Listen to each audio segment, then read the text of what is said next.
उर्मिला ठाकुर का मतलब यह मत समझिएगा कि चित्तौड़ का गढ़ का वो ठाकुर की बेटी है। मैं दाढ़ी बनाने वाला का बेटी हूँ। आप लोग समझ गए, दाढ़ी बनाने वाला हमारे पिताजी 5 किलो अनाज पर गांव में घूम के दाढ़ी बनाने का काम करते थे। मैं उनकी उस पिता की बेटी हूं जिनको बाबू लालू प्रसाद यादव ने इस देश का, दुनिया का सबसे बड़ा समाजवादी नेता ने उस सदन में भेजने का काम किए। बिहार के उस विधान परिषद में, उच्च सदन में, जिस सदन में माँ के पेट में पलने वाले बच्चों की तकदीर लिखी जाती है। खास करके मैं अपने नवादा के जो हमारे भाई हैं, हमारे समाज के, नाई समाज के, चाहे आप सेन कहलाते होंगे, चाहे आप सबता कहलाते होंगे, चाहे आप शर्मा कहलाते होंगे, चाहे आप कनौजिया कहलाते होंगे, चाहे आप बिहोता कहलाते होंगे, चाहे आप ठाकुर कहलाते होंगे, चाहे आप नाई कहलाते होंगे, चाहे आप हजाम कहलाते होंगे, सारे लोग हम नंदवंशी हैं। आप सारे नंदवंशी एक मुश्त और एकजुट होकर के सरवन जी जो हमारे उम्मीदवार हैं इंडिया गठबंधन को, उनको वोट देने का काम करेंगे।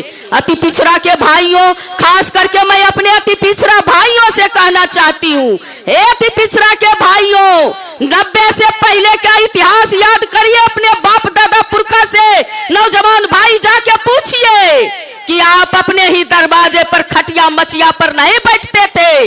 मैं बेगूसराय जिला से आती हूँ। हमारे बाप दादा को हिम्मत नहीं था कि अपनी बेटी को स्कूल भेज पाते। अगर बाबू लालू प्रसाद यादव जी का 90 में उदय नहीं होता भाइयों, तो उर्मिला ठाकुर आपके सामने कुर्ता पहन के भाषणदारी बनाने वाला का बेटी नहीं दे रही होती। इसलिए आपको इस बात को याद रखना है, इस बात के लिए आपको सजग होना है अति पिछड़ा के भाइयों, कि जिस आरक्षण को जननायक कर्पूरी ठाकुर ने आपको 12% आरक्षण देने का काम किए, उस आरक्षण को देने वाले आपके पुरखा को, आपके जननायक जी को गाली देने का लोगों ने काम किया कि माँ की गोद सुनी है, कर्पूरी ठाकुर है। ये आरक्षण कहां से आई? जन तरह का गाली दिया और कहा कर्पूरी कर्पूरा छोड़ गद्दी धरस्तूरा। आज वही लोग आपके सामने खड़ा है, इसलिए उसको खदेड़ने की जरूरत है। अति पिछड़ा के भाइयों, एक भी वोट देने की जरूरत नहीं है। उस 12% आरक्षण को बाबू लालू प्रसाद यादव जी, राजमाता, इस राज की पहली महिला मुख्यमंत्री राबड़ी देवी जी ने 18% करने का काम किया। अति पिछड़ा के भाइयों, इतना ही बाबू लालू प्रसाद यादव ने नहीं किए। कहे कि जो आरक्षण से आएगा, आरक्षण कोटा से जाएगा, और जो लोग मेधा सूची से आएगा, मेधा सूची में जाएगा, जिसके तहत आपके बेटा बेटी एसडीओ बनने लगा, बीडीओ बनने लगा, सीओ बनने लगा, दरोगा बनने लगा। बाबू लालू प्रसाद यादव जी के अथक प्रयास से जो है केंद्र में बीपी सिंह सरकार में मंडल कमीशन लागू हुआ, तब अति पिछड़ा के बेटा और बेटी एसपी और कलेक्टर बनने लगा।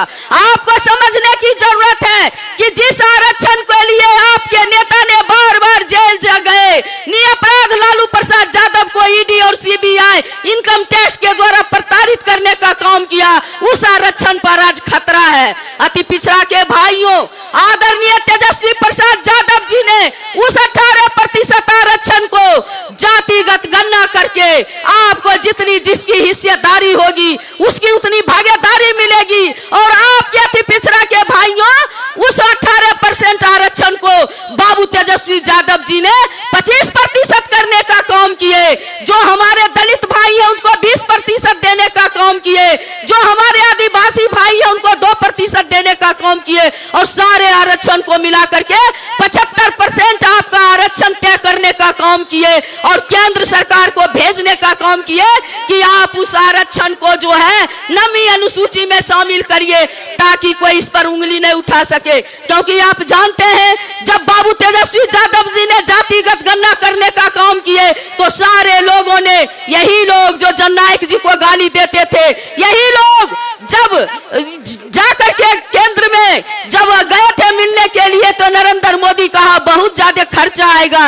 अरे भैया, देश का प्रधानमंत्री 25 लाख का सूट पहनता है, 5 लाख का कलम, आप 5 लाख का चश्मा पहनते हैं, 3 लाख का कलम रखते हैं और लोगों की गिनती करने पर आप कतराते हैं, जातिगत जनगणना करने से कतराते हैं। बाबू लालू प्रसाद यादव जी कहे कि भाइयों इस देश में जब भालू की गिनती है, हाथी की गिनती है, बाघ की गिनती है, शेर और चीता की गिनती है, तो आपको यह गिनती करना पड़ेगा बजट बनाने में कि कौन लोग भीख मांग रहे हैं, मंदिर के आगे कटोरा लेके बैठे हुए हैं, कौन लोग जो है 20 लाख एक घर में रहने पे मजबूर है, कौन लोग जो है 20 लाख जिनके सर के ऊपर छत नहीं है। ये जब तक गिनती नहीं करेंगे तो बजट बनेगा और लाभुक तक नहीं पहुंचेगा। उनके अथक प्रयास से यूपीए 2 के गवर्नमेंट में जातिगत जनगणना हुई, लेकिन आपके अधिकार को यही नरेंद्र मोदी ने प्रकाशित नहीं करके जातिगत जनगणना ठंडे बस्ते में डालने का काम किया।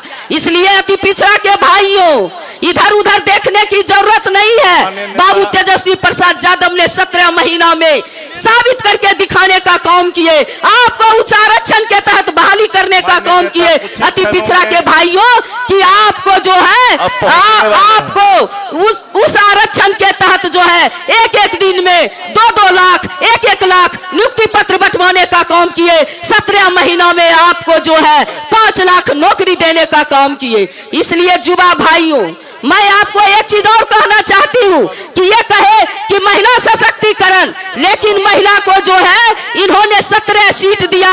बिहार में लड़ रही है बीजेपी, लेकिन 17 सीट में से एक भी महिला को टिकट देना नहीं समझे, आधी आबादी को जरूरी नहीं समझे, आधी आबादी के वोट को इन्होंने दरकिनार करने का काम किया। और एक तरफ राष्ट्रीय जनता दल 22 सीट पर चुनाव लड़े, जिसमें 6 महिला को मैदान में उतारने का काम किए, 6 महिला को टिकट देने का काम किए। विधान परिषद में 11 सीट का नोटिफिकेशन हुआ, उस 11 सीट में से हमारे आदरणीय नेता को 5 सीट मिला और 5 सीट में 3 महिला को विधान परिषद में भेजने का काम किए, जिसमें नाई की बेटी दाढ़ी बनाने वाली उर्मिला ठाकुर को भी जाने का मौका मिला। इसलिए अति पिछड़ा के भाइयों से मैं अपील करना चाहती हूँ इस मंच के माध्यम से कि आप जो है चाहते हैं आपका बाल बच्चा का भविष्य सुरक्षित रहे, आप चाहते हैं आपको वोट देने का अधिकार रहे, आप चाहते हैं आपका संविधान रहे, तो मैं कहना चाहती हूँ कि अगर भारत के किसी मंदिर को तोड़ा जाए ये रहमान नहीं कहता, भारत के किसी मस्जिद को तोड़ा जाए ये श्री राम नहीं कहता, क्योंकि रोटी की कोई जात नहीं होती है, पानी का कोई धर्म नहीं होता है, और जहाँ इंसानियत जिंदा होता है वहाँ मजहब की कोई बात नहीं होती है। कोई कहता है हिंदू खतरे में है, कोई कहता है मुसलमान खतरे में है, लेकिन उर्मिला ठाकुर कहती है ना तो हिंदू खतरे में है ना मुसलमान खतरे में है, जब से नरेंद्र मोदी आया है पूरा हिंदुस्तान खतरे में है, देश का संविधान खतरे में है। इसलिए मैं खास करके युवा भाइयों से कहना चाहती हूँ, बात करने के लिए बहुत बातें, लेकिन ये चुनावी सभा है, मैं सिर्फ इतना कहना चाहती हूँ अपने युवा भाइयों से, जिसने आपको 2 करोड़ नौकरी का लाभ ठगने का काम किया, पढ़े लिखे लोगों को पकौड़ा तलने के लिए कहा। इसलिए युवा भाइयों मैं कहना चाहती हूँ आपसे कि आग लगा दो पानी में ठगने वालों के लिए, कि आग लगा दो पानी में जवानी उसको कहते हैं, छुपा के मुंह बैठ जाए बेईमानी उसको कहते। इसलिए आप लोग अपनी ताकत को दिखाइए, आपके सामने युवा नेता आपको रोजगार देने के लिए युवा नेता खड़े हैं, बाबू तेजस्वी प्रसाद यादव जी, उनके हाथों को मजबूत करने के लिए हम कहना चाहेंगे दरिया के बांध